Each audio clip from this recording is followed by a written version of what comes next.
हे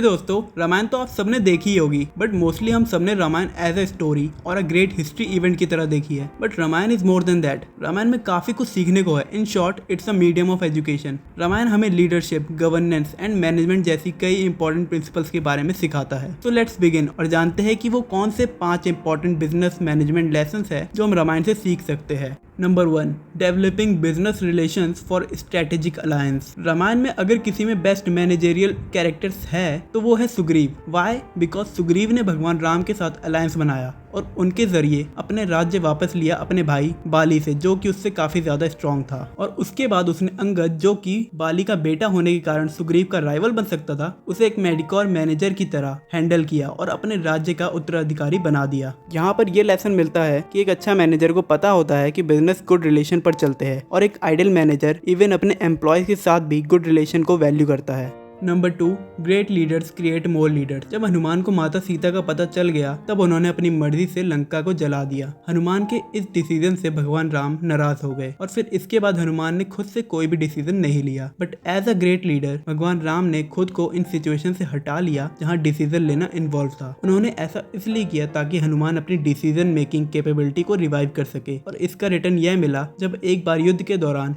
महिरावन ने राम एंड लक्ष्मण को किडनैप करके पाताल लोक ले जाने का प्रयास किया। तब केवल हनुमान ही थे जिनके पास फिजिकल पावर एंड इंटेलिजेंस थी उन्हें बचाने के लिए। तब उन्होंने बहुत ही समझदारी के साथ इसका इस्तेमाल करते हुए राम एंड लक्ष्मण को बचा भी लिया। तो यहाँ पर हमें यह लेसन मिलता है कि राम ने जो किया वो हर लीडर को करना चाहिए। He created more leaders. एक ऑर्गेनाइजेशन या कंपनी में बहुत इंपॉर्टेंट होता है कि आपके पास ऐसे लोग हो जो इंडिपेंडेंटली डिसीजन ले सके कंपनी के बेनिफिट को ध्यान में रखते हुए। Number 3, importance of communication. हम सबने देखा ही होगा कि जब बाली और मायावी के बीच युद्ध हुआ तो काफी टाइम तक चलता रहा और फिर केव तक पहुंच गया, जहां मायावी केव में जाकर छुप गया और फिर बाली ने सुग्रीव को ऑर्डर दिया कि केव के बाहर नजर रखे और जब तक वो वापस ना आए वहां से हिले नहीं। बट ऑलमोस्ट 1 साल हो गया वेट करते हुए, बट बाली और मायावी में से कोई भी बाहर नहीं आया। तो सुग्रीव ने सोचा कि शायद दोनों ने एक दूसरे को मार दिया होगा और फिर वो किष्किंधा वापस आकर राजा बन के राज्य संभालने लगा। बट फिर कुछ टाइम बाद एक दिन बाली वापस आ जाता है और यह सब देखकर he felt betrayed.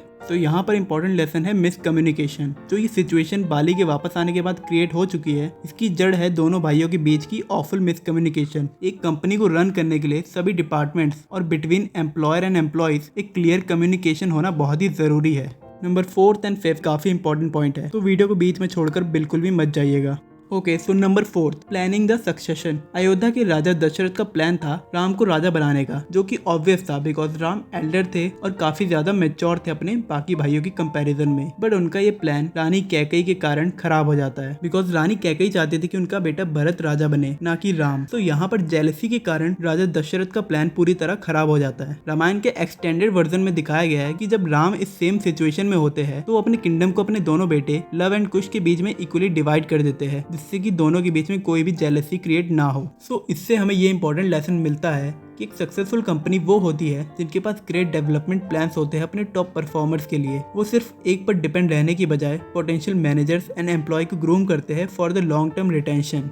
Number 5, utilising resources optimally. Ram एक स्किलफुल मैनेजर को रिप्रेजेंट करते हैं। जैसे जब लंका जाने के लिए कोई रास्ता नहीं समझ आ रहा था तब उन्होंने खुद को ध्यान में लगा कर रखा कुछ टाइम के लिए और फिर उन्होंने ब्रिज बनाने का प्लान सजेस्ट किया, जिसके लिए उन्होंने अपनी वानर सेना से नल और नील को चुना बिकॉज ब्रिज एंड कंस्ट्रक्शन में वो दोनों काफी स्किल्ड थे और वानर सेना की मदद से नल और नील ने कुछ ही टाइम में ब्रिज को डेवलप कर दिया, जिसे आज हम राम सेतु के नाम से जानते हैं। यहाँ एक बड़ा लेसन ये है कि pick right people for the right task. काम उसी को दो जो उसे करने में एक्सपर्ट हो। मैनेजर या एम्प्लॉयर को अपने एम्प्लॉय पर फेथ होना चाहिए उसे कोई भी काम या रिस्पॉन्सिबिलिटी देते वक्त। का बेनिफिट ये होगा कि एम्प्लॉय मोटिवेटेड फील करेगा और काम को काफी एफिशिएंटली और जल्दी कंप्लीट कर देगा।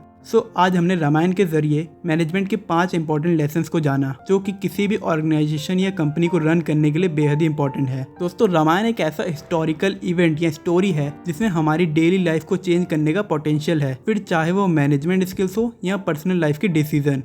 अगर ये वीडियो अच्छी लगी हो तो इस वीडियो को लाइक जरूर करना और इसे अपने फैमिली एंड फ्रेंड्स के साथ शेयर करना। बाकी चैनल को सब्सक्राइब करके बेल आइकन जरूर प्रेस कर देना ताकि वीडियो की नोटिफिकेशन सबसे पहले मिल जाए। And happy Diwali to all of you. जल्दी मिलते हैं नई वीडियो के साथ, तब तक के लिए take care and God bless you all.